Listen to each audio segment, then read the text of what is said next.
All right, welcome to your very own deep dive on the Kedarnath Yatra. Looks like you're really serious about making this pilgrimage happen, and we've got helicopter booking guides, we've got safety tips, spiritual insights, we've got the works. Yeah, that's right. We're giving you the most complete picture so you can feel confident and prepared for this incredible journey to one of the holiest sites in Hinduism. More than just a trip, right? But before we get too far ahead of ourselves, maybe we should back up a bit. Yeah, definitely. Where exactly is Kedarnath, and what makes it so special? So Kedarnath is nestled high up in the Garhwal Himalayas of Uttarakhand, India.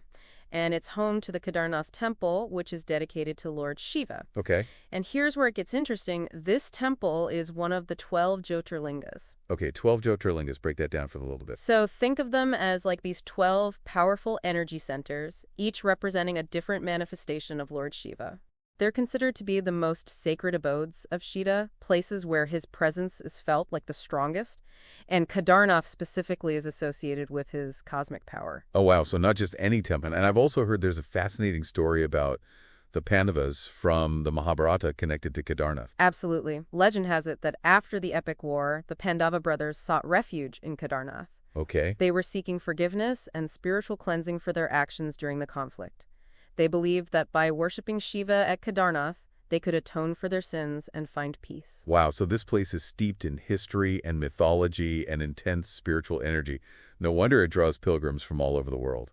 Okay, speaking of getting there, let's talk about the quickest way to reach this sacred spot. Helicopters. I have to admit, the idea of soaring over the Himalayas to reach the temple sounds pretty incredible. Yeah, it's definitely an experience, and it's made it more accessible to a lot of people. So if you're looking for convenience, the helipad at Phata is your best bet. It's the closest one to Kedarnath, just a quick 9-minute flight. 9 minutes. Wow, that's incredible. So for someone who might not have weeks to trek, the helicopter really does open up the possibility of experiencing Kedarnath. What about the cost, though, for this VIP flight? So for 2025, the round-trip fare from Phata is about 5,500 rupees per person. Okay. Of course, prices can fluctuate, so it's always a good idea to check closer to your travel date. And you can check helicopterbooking.org. Bookings for 2025 should be opening soon. Okay, that's a great tip. Bookmark that site. But before you click book, there are a couple things to consider, right? We're talking about the Himalayas. Yeah, you're right. We need to talk about altitude sickness. Okay. Kedarnath sits at a dizzying 3,583 meters above sea level, so it's not something to take lightly. So not just breathtaking views, but potentially breathtakingly thin air. Exactly. What precautions should someone take to avoid altitude sickness? Definitely consult your doctor before you go, especially if you have any pre-existing conditions. They may recommend medication to help acclimatization. And once you're there, just take it slow.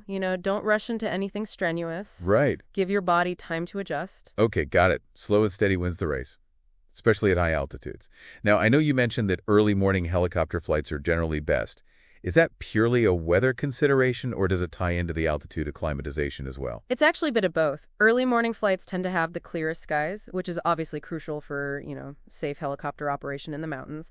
But it also, starting your day early gives you more time to relax and acclimatize once you arrive in Kedarnath. Makes sense, yeah. So less rushing around, more time for your body to adjust. Yeah, okay. So early bird catches the worm and avoids altitude sickness. I like it. But I know you're not just about helicopters, you're all about options. So what if our listener isn't keen on flying or wants to explore different ways of reaching Kedarnath? Well, in that case, we've got some exciting alternatives to cover. Let's dive in. What other routes and transportation options are available? So if you're, feeling adventurous and want a more immersive experience, there's always the traditional trekking route. Okay, I'm intrigued. Tell me more about this trekking option. So it's about a 16-kilometer trek from Gaurikund. Okay. And it's considered to be quite challenging, I'm not going to lie. Yeah. You'll be navigating steep inclines, rocky terrain, potentially unpredictable weather conditions up in the Himalayas. Yeah, definitely not for the faint of heart. But I imagine the rewards are immense.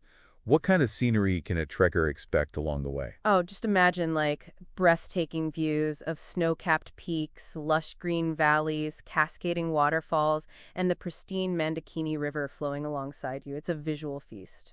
Wow, that sounds absolutely stunning. And I bet there's a sense of accomplishment that comes with reaching Kedarnath after conquering such a demanding trek. Oh, absolutely. It's a physical and mental challenge for sure. But the feeling of triumph and the spiritual connection you feel upon reaching the temple is really unparalleled. I can see why it's such a popular pilgrimage route, despite the challenges. But what about those who might not be physically able to undertake such a strenuous trek? Are there any alternative modes of transport along the route? Of course, there are ponies and palanquins available for hire. Oh, okay. So that means that even those who are unable to trek can still experience the journey to Kedarnath. That's great. It's a more traditional and leisurely way to travel, and it allows you to, really soak in the beauty of the surroundings at your own pace. That's fantastic. It's great to know that there are options for everyone, regardless of physical ability. So whether you choose the swift helicopter route, the challenging trek, or a more leisurely ride on a pony or a palanquin, reaching Kedarnath is an adventure in itself. But before we get too caught up in the excitement of the journey, we need to talk about safety, especially for those considering the trek. You are absolutely right. Safety should always be a top priority. Yes. And that's especially true when we're talking about trekking in the Himalayas. Okay, let's dive into some essential safety tips then. What do we absolutely need to know to stay safe and healthy on this pilgrimage? Okay, well, we already touched upon altitude sickness, Okay. but that's something you really need to be prepared for. Remember, Kedarnath sits at over 11,000 feet above sea level, so acclimatization is crucial. Right, slow and steady acclimatization. But what does that actually look like in practice? Any specific tips? Yeah, so spend a couple of days in a lower altitude area like Rishikesh or Haridwar before heading up to Kedarnath. Okay. This will give your body time to adjust to the thinner air, and once you're on the track, listen to your body. Yeah. If you start feeling busy, nauseous, or have a headache, rest and hydrate. Don't push yourself beyond your limits. Yeah, great advice. It's so easy to get carried away in the excitement of the journey, but it's so important to prioritize your health and well-being. Now, besides acclimatizing, what else should we keep in mind? Hydration is key at any altitude, especially in the mountains. You'll be losing fluids more rapidly due to the thinner air and exertion, so carry a reusable water bottle and drink plenty of water throughout the day. Okay, Don't wait until you're thirsty. got it. Hydrate constantly. Anything else we should pack to stay healthy and safe? A well-stocked first aid kit is a must-have. Okay. So include essentials like bandages, antiseptic wipes, pain relievers, blister treatment, and any personal medications that you might need. And speaking of medication, consult your doctor about altitude sickness medication. Right. It's better to have it and not need it than need it and not have it. Absolutely. Being prepared can make all the difference. Now let's talk about packing for the weather. What kind of conditions should we be prepared for? Well, the weather in the Himalayas can change quickly, so layering is essential. Pack a mix of warm clothing, including thermal wear, sweaters, a waterproof and windproof jacket, a warm hat, and gloves. Even if it's sunny when you start your trek, conditions can change rapidly, so you need to be prepared for all eventualities. Sounds like a cozy winter wonderland up there. What about footwear? Should we be rocking our hiking boots? Absolutely. Sturdy and comfortable trekking shoes with good ankle support are non-negotiable. Right. You'll be navigating uneven terrain, rocky paths, and potentially slippery slopes. Protect those feet and ankles. Okay, noted. And let's not forget those all-important accessories. Right. Sunglasses and sunscreen are essential even on cloudy days. Okay. The sun's rays are stronger at higher altitudes, and a flashlight or a headlamp is a good idea, especially if you're trekking and might be caught out after dark. Got it. So we're layering up, packing those first aid essentials, making sure our hiking boots are ready to go. What about timing? When's the best time to embark on this epic pilgrimage? That's a great question. So the Kedarnath Yatra season typically runs from April to November, but within that time frame, there are certain periods that are more favorable than others. Okay, I'm all ears. When should we aim for? The pre-monsoon months of April to June are generally considered the ideal time to visit Kedarnath. The weather's at its best during this period. Clear skies, moderate temperatures, and the trails are in good condition. Okay, Perfect for both trekking and helicopter rides. sounds idyllic. But what about crowds? I imagine it's peak season during that time. Yeah, you're right. It can get quite crowded, especially around the temple. And you might find that prices for accommodation and services are a bit higher during that time. Okay, so for those who might be seeking a quieter, more serene experience, what would you recommend? The post-monsoon months, September to November, Okay, are worth considering. The weather is still quite pleasant. yeah. You've got clear skies, crisp air, but the crowds have thinned out considerably. So you'll find a more peaceful atmosphere and prices tend to be a bit lower. Okay, so it's a trade-off between optimal weather and manageable crowds. What about those monsoon months of July and August? It's generally advisable to avoid the monsoon season. Heavy rainfall can make the trek treacherous, and it increases the risk of landslides. Plus, helicopter services are often disrupted due to weather. Yeah, safety first. So we've got pre-monsoon for the best weather, post-monsoon for a quieter experience, and we steer clear of the monsoons.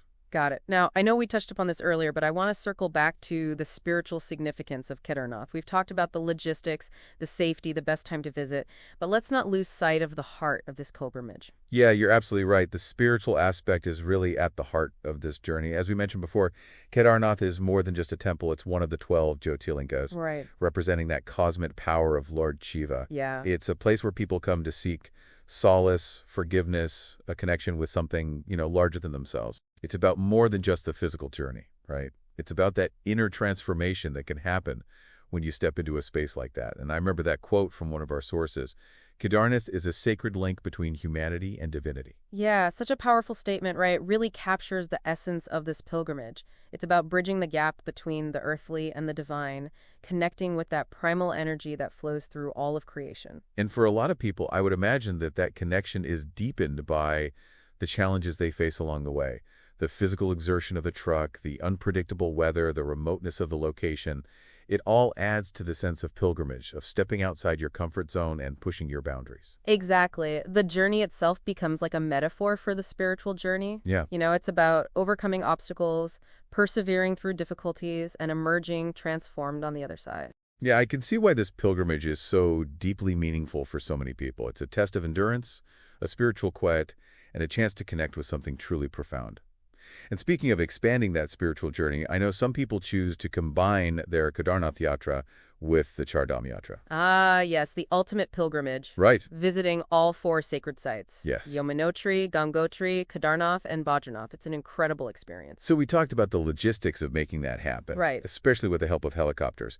But what about the spiritual significance of each site? How do they complement each other? What might a pilgrim experience at each of these sacred locations? That's a wonderful question, and it really takes us deeper into the heart of Hindi spirituality. So each of the Char Dham sites is dedicated to a different deity Okay. and represents a different aspect of the divine. So Yamunotri, which is dedicated to goddess Yamuna, is associated with purification and the cycle of life and death. Okay. It's a place where people go to cleanse their karma and prepare for their final journey. Wow, that's powerful. What about Gangotri? Gangotri, the source of the sacred Ganges River, is all about purification, forgiveness, and liberation from the cycle of rebirth. Imagine standing at the birthplace of such a sacred river, feeling its energy wash over you, Yeah. carrying away your burdens and offering you a fresh start. So there's a sense of spiritual cleansing and renewal at both Yamunotri and Gangotri. Exactly. It prepares you, in a way, for the next stage of the journey, which is Kedarnath, where you encounter that raw cosmic power of Lord Shiva. Right. It's a place of intense energy where people go to seek forgiveness, strength, and a connection with the divine in its most primal form. And finally, Gajanath. What does this site represent? Badrinath is dedicated to Lord Vishnu, the preserver of the universe. Okay. And it represents the path of devotion, selflessness, and the pursuit of enlightenment. Wow. It's believed to be the place where Vishnu meditated for 1,000 years. Oh, wow. So you can imagine the kind of spiritual energy that permeates this site. Right. So it's like a spiritual journey that takes you through different stages of self-discovery and transformation. Precisely. It's a pilgrimage that takes you from purification and forgiveness to strength and devotion, and ultimately to the pursuit of enlightenment. The Char Dham Yatra is a profound experience. It touches on the core principles of Hindu spirituality, and it offers a path to spiritual growth and liberation. It's an incredible testament to the power of pilgrimage, of connecting with something larger than yourself, of seeking meaning and purpose beyond the everyday. Absolutely. And with helicopter services making it more accessible, Right. it's a pilgrimage that's now within reach of many more people. It's a testament to how these ancient traditions can adapt to modern times. Yeah. While still retaining their profound spiritual significance. Okay, so we've covered a lot of ground in this deep dive. Yeah, we have. Safety tips, packing essentials, the best time to visit, and the spiritual significance of both the Kedarnath Yatra and the Char Dham Yatra. We've armed you with a wealth of information to help you plan a safe, meaningful, and truly unforgettable pilgrimage. But there's one more crucial aspect we need to address before you embark on this incredible journey. And it's something that goes beyond logistics and planning. You're talking about respecting the sanctity of these sacred sites. Exactly. It's not just about ticking off a bucket list item. It's about approaching this pilgrimage with reverence, understanding, and a deep respect for the traditions and beliefs that these sites represent. Let's talk about that in part 3. So welcome back to our deep dive into the Kedarnath Yatra. We've covered everything from helicopter logistics to packing your first aid kit. But now let's shift our focus to something equally important, and that's respecting the sanctity of this sacred pilgrimage. It's a great point. We're not just tourists visiting a scenic destination. Right. We're pilgrims embarking on a spiritual journey, and that calls for a certain reverence, a sensitivity to the energy of these places. Absolutely. So how can we as pilgrims ensure that our journey is respectful and mindful of the spiritual significance of Kedarnath? Well, it starts with understanding that the Kedarnath temple, nestled high in the Himalayas, has been a place of worship for centuries. Right. Countless pilgrims have walked these paths, offered their prayers, and sought solace in this sacred space. It's humbling to think about, isn't it? Generations drawn to this place of power and spiritual energy. So how do we, as modern-day pilgrims, honor that legacy? I think it's about being conscious of our actions and their impact. It's about approaching Kedarnath with humility and a willingness to embrace the traditions and beliefs that have shaped this pilgrimage for centuries. Okay, so let's get specific. What are some practical ways we can show respect and ensure that our pilgrimage is a positive experience, for ourselves and for the local community? One simple but important gesture is to dress appropriately. Okay. Modest clothing that covers your shoulders and knees is a sign of respect when entering a place of worship. Right. It's about recognizing that we're stepping into a sacred space. It's not a fashion show. What else should we keep in mind? I would say silence, or at least speaking in hushed tones within the temple premises, is also essential. Remember, people are there to pray, to meditate, to connect with the divine. Yeah. Let's create a peaceful and reverent atmosphere for everybody. It's about being present in the moment, isn't it? And allowing others to have their own experience without, distractions. Exactly. And while capturing memories is important, be mindful of photography restrictions. Some areas within the temple may be off limits to photography, so always check for signage and respect the rules. Again, it's about being present rather than viewing the experience through a lens. Any other tips for being a respectful pilgrim? Absolutely. Let's not forget about the environment. Right. The Himalayan ecosystem is incredibly fragile. Yeah. So dispose of waste responsibly, avoid using single-use plastics, and stick to designated trails to minimize your impact. Leave no trace but footprints. Exactly. And here's another important point.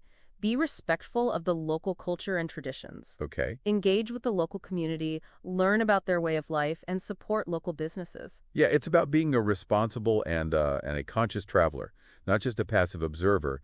It's about recognizing that this is a living, breathing community, not just a backdrop for our spiritual journey. You got it. And remember, a simple smile and a polite namaste can go a long way in building bridges and fostering those positive interactions. Yeah, it's about those human connections, that sense of shared experience that makes a pilgrimage like this so special. And ultimately, that's what will make your Kedarnath Yatra truly transformative and unforgettable. Well said. I think we've covered it all, the practicalities, the safety tips, the spiritual significance, and the importance of being a respectful pilgrim.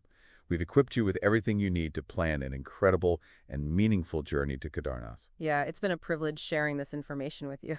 But before we say goodbye, I want to leave you with one final thought.